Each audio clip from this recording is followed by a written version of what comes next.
Our channel. In this video we're going to discuss the most important events that took place during the previous 12 hours. We have lots of very interesting updates, so let's start. And first we're going to talk about another massive missile and drone strike that was carried out by the Russians. According to information we have, during the previous night the Russians used hundreds of drones and tens of missiles to attack the capital of Ukraine, the city of Kyiv. In front of your screens you can see the roads of approximate roads of Russian attacks, and as you can see, most of them are heading towards the city of Kyiv, once again the capital of Ukraine. The independent resources reported that during the previous night the Russians used around 80 drones and up to 6 missiles, 4 Iskander-M missiles and 2 Iskander-K missiles to attack the city of Kyiv. The official Ukrainian channels provide us completely different situation. The Ukrainians are saying that the Russians used 315 drones, so as you can see almost 4 times more drones in comparison with the independent information and independent resources, and the Ukrainians managed to destroy 277 drones out of those 315 that were sent by the Russians. Furthermore, the Ukrainians, the official Ukrainian channels reported that the Russians used 7 missiles and every single missile was destroyed by the Ukraine air defense. This is the official information provided by the Ukrainians, and of course we can see a very huge gap between the independent information that was provided by independent resources and by information that was provided by official channels. Very interesting gap. Anyway, when talking about the real situation and the videos and photos that we got during the previous nights, I'm not sure whether the Russians, whether every single missile of the Russian Federation was destroyed, because during the previous night we got lots of proofs and lots of videos how the Russians were bombing and attacking the city of Kyiv from many directions using different types of weapon. We saw lots of videos with consequences of Russian attacks. Lots of buildings were damaged, and the most important, we have video, we have proofs that there was a very huge fire in the city of Kyiv, and according to information we have, the Russians managed to destroy probably some ammo depot or production facility that the Ukrainians used to produce drones. Another important detail that we got right before we started making this video, according to information we have, the Russians attacked the visa center of the United Kingdom. This visa center of the United Kingdom doesn't work anymore. This visa center used to work before the beginning of the special military operation, and according to information we have, today Ukraine used this visa center for probably special forces from the United Kingdom or for production of drones, and as you can see this building was destroyed. Anyway, something huge was damaged by the Russians. We are waiting for additional report from the Minister of Defense of the Russian Federation, and then most likely they will give us additional details about this attack. During the previous night, once again, we have lots of photos, lots of videos. Huge fire took place in Kyiv, and this situation is very difficult for Ukraine because every single day the Russians are using dozens and hundreds of drones and missiles to attack Ukraine, and we understand that the Ukrainians have no possibilities to use the same amount of air defense missiles. Another important article was published today by the Russian sources about these drones, about Russians' Geraint drones. According to information we have, Russia is resuming direct rail service with the DPRK, which was suspended in February 2020 due to the pandemic, Russian Railways reported. From June 17th, trains between Pyongyang and Moscow will run twice a month, and from June 19th, a road between Pyongyang and Khabarovsk will open once a month. The Pyongyang-Moscow road remains the longest direct rail road in the world. The distance between the capitals exceeds 10,000 kilometers, and the journey takes about 8 days.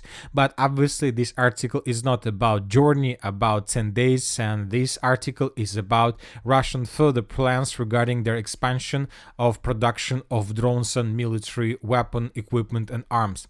I'd remind you that several months ago we got another report that the Russians managed to improve their logistics between DPRK and the Russian Federation along the river of Tyumen. So the Russians are saying that they managed to build another bridge, or they finished the production of another bridge.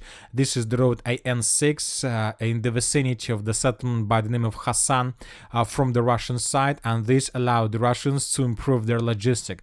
Furthermore, we got report that the Russians are going to expand their production of drones on the territory of DPRK. for many reasons. The first one is logistic reason. Currently, China sends lots of parts, lots of equipment to the Russian Federation, let's say to the city of Kazan, and of course it takes time, and you need to use aircrafts for these purposes. And the most important, countries in the world like Western countries, NATO countries, can control this probably logistic and see and can calculate the exact number of drones that the Russians are able to produce after another Chinese supply. But now we understand that China is going to send weapons, send arms, send parts and different equipment to the territory of DPRK. On the territory of DPRK, the Russians will produce drones, and then using railways, the Russians are going to get these drones to the territory of the Russian Federation and to the area of the special military operation.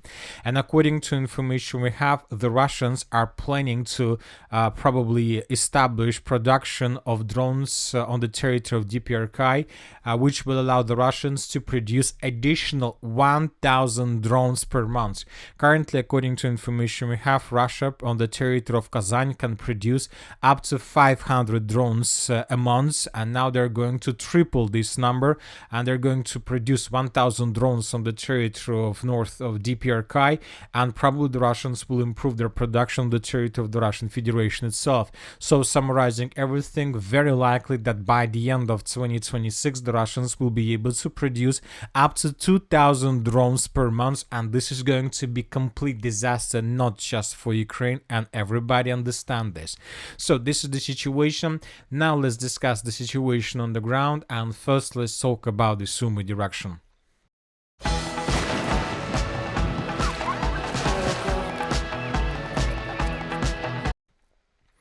According to information we have, the Russians continue their offensive operation in the direction of the settlement of Sumy, the capital of this oblast, and during the previous 24 hours, the Russians managed to improve their positions.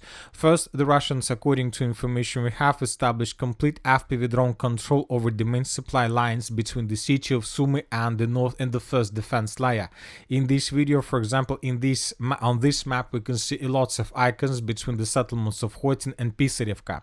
This is the video we're talking about. This video was published by the Russian sources, and in this video we can see how Russians were attacking equipment, vehicles, positions, cars, trucks, buildings, soldiers, armored vehicles, tanks in this area between the settlements of Khotin, Pisarevka and the city of Sumy. Lots of attacks. The Russians established complete control over this territory, and telling the truth, we believe that Ukrainians lost any possibilities to redeploy their units along N07 road in the direction of the first defense layer. So this road is no longer safe and secured for Ukrainians. Ukrainians basically can't use this road for different operations. Now the Ukrainians have just one possibility to go through the Sumy forest, but for some reason the Ukrainians are not using these roads. We don't know for sure why exactly. Furthermore, according to information we have, the Russians managed to improve their position significantly in the vicinity of the settlement by the name of Yunakievka, and the most important, this information was confirmed by pro-Ukrainian resources, and according to them, the Russians managed to cut N07 road and basically to outflank the settlement of Yunakievka from the west. So this is exactly what the Russians managed to managed to do during the previous 24 hours, and let's compare the maps between the dates. So right in front of your screens you can see the situation by the end of the 9th of June of 2025. The settlement of Yunakievka was under complete Ukraine control, almost on the complete control, and now we had reports that the Russians managed to outflank the settlement and to cut supply and support from the west and the southwest. Now the Ukrainians have possibilities to supply their forces in the area of Yunakievka just using this tree line in the direction of the settlement of Marina. So this is the only road left for the Ukrainians. But I'll remind you that during the previous days, we got lots of reports that the Russians were trying to outflank and to attack the settlement of Sadki and the village of Yunakievka from the southeast. We are waiting for additional details during the next 24 hours, and obviously something huge might happen, and most likely the Battle of Yunakievka is about to be finished. Obviously, we're not talking about days or hours, but obviously 1 week probably, or 2 weeks, and the village would be taken by the Russians completely. Now let's move further and let's discuss the situation in the South Donetsk and the Dnipro directions, because during the previous night we got lots of very important updates from this area. And first let's talk about the settlement of Novonikolayevka. During the previous night, the pro-Ukrainian resources published this video, how Ukrainians were attacking Russians, how the Russians were attacking Ukrainian positions. Now, you know that now the Russians began using motorcycles massively, and this is very interesting tactics, because you know that Ukrainians have no possibilities to keep lots of forces along the line of combat contact. Usually the Ukrainians keep just several soldiers, few groups along the line of combat contact, and the main forces are located several kilometers from the line of combat contact. And when Ukrainians see the movement of the Russian forces, the Ukrainians usually send reinforcements and reserves with the purpose to stabilize the situation. But now the Russians began using motorcycles, and usually Russian motorcycles have possibilities to bypass or to outflank or to move through the edge positions of the armored forces of Ukraine, to block the main supply lines, and then with the regular army to clear another defense layer of the armored forces of Ukraine. So this is the tactics of the Russians. The Russians use these tactics in the area of Novomikhailov, and we got video proof of this. The Russians several days ago used the same tactics in the vicinity of Alexandra Kalinova. First, motorcycles using very high speed entered the village, and then the Russians began securing the territory and the gap between positions in Alexandra Kalinova in the settlement of Zarya, and the Russians used the same tactics in the northwestern part of the city of Toretsk when the Russian motorcycles entered the village of Nilipovka. Very interesting tactics, and we see that this tactics works. Anyway, let's return back. Based on this video, we have adjusted the map. We have colored everything behind a Russian motorcycle offensive operation. We don't know for sure the status of this tree line. Most likely there were Ukrainians during the Russian attack, but obviously during the next 24-48 hours, while the Russian forces are located in this part of Nikolaevka, the regular army of the Russian Federation will continue offensive operation with the purpose to secure the gap between positions. Now let's move further and let's discuss the situation in the Novopavlovka, in the South Donetsk direction, in the Kamar area. The most important and the most interesting updates are coming from the settlement by the name of Alexeyevka. Today Russian sources published this video, and this is very important video, and in this video we can see how Russian 114th Brigade was attacking and clearing positions of the armored forces of Ukraine in the area of the settlement by the name of Alexeyevka. This video has 2.5 minutes, and in this video we can see lots of episodes of clashes for these territories, lots of episodes with Ukrainian losses, and in the most final part of this video we can see how a Russian drone was flying above the village and making video of the situation on the ground. And in the most final part of this video we can see how Russians from the 114th Brigade established different signs of their unit in different parts of the settlement of Alexeyevka. So according to this final scene, the Russians managed to establish their flags in the eastern, central and the western part of the settlement, and during the video we got those episodes, but different probably independent resources managed to gelocate just two flags. This is the area of the first flag that was raised by the Russians, and this is the area of the second flag. Based on this video we have colored completely the eastern and the central parts of the settlement of Alexeyevka, and the northern part was also colored in Russian favor according to neutral mappers. But several pro-Russian resources reported that the entire village of Alexeyevka was secured and captured by the Russians, and that the Ukrainians were forced to fall back completely. So summarizing everything, according to several resources, independent resources, pro-Russian resources, pro-Ukrainian resources and neutral mappers, the Russians by the beginning of the 10th of June of 2025 managed to establish complete control over the settlement of Alexeyevka. Today we are waiting for additional report from the Ministry of Defense of the Russian Federation. Maybe they will confirm this information, and if they confirm this information we will color this territory completely in Russian favor. So another stronghold of the armored forces of Ukraine was taken by the Russians, and the most important, this stronghold was taken by the Russians from the 114th Brigade, which most likely was somewhere on restoring their combat capabilities after their military trip from the city of Avdiivka in the direction of the settlement of Pokrovsk. I'll remind you that most of these settlements, villages and towns were taken by the 114th Brigade of the Armored Forces of the Russian Federation during the period of time between probably April of 2025 and probably September or October of 2024. So between April and October of 2024, the Russians managed, of 114th Brigade, managed to secure every single village in this direction. Then this brigade was sent probably to replacements to restore their combat capabilities, and now we see that the Russians returned this brigade back to the Pokrovsk and to the Dnipro direction, which means that the Russians are planning to intensify their offensive with fresh forces and with very experienced brigade, which most likely will be able to secure the rest of the Donetsk region, at least in this area. Furthermore, currently there are very heavy clashes for the settlement of Komar. The Russians during the previous 24 hours managed to improve their positions in the area.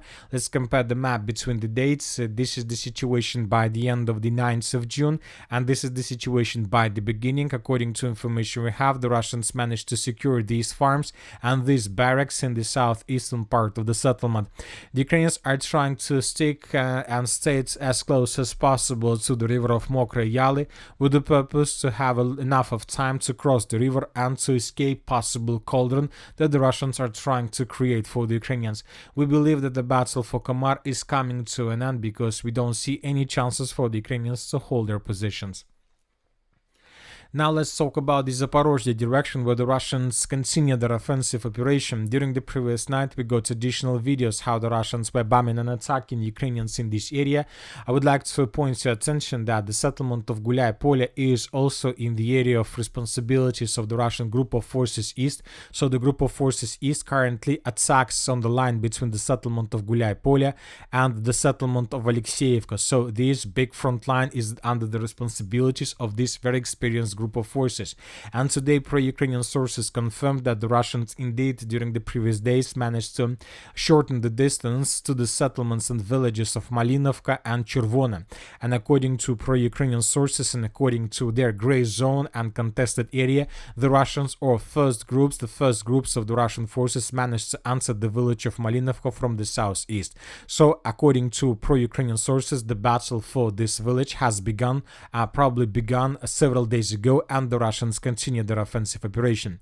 This is very important village because we expect that the Russians will continue further in the northern direction towards the settlement of Uspenovka from the south and from the east, with the purpose to take this village under complete control, which will open the Russians a window of opportunities to continue offensive operation with the purpose to establish complete control over the settlement of Gulai Pole, which can lead to complete collapse of Ukrainian defense on the entire Zaporozhye and Dnipro directions.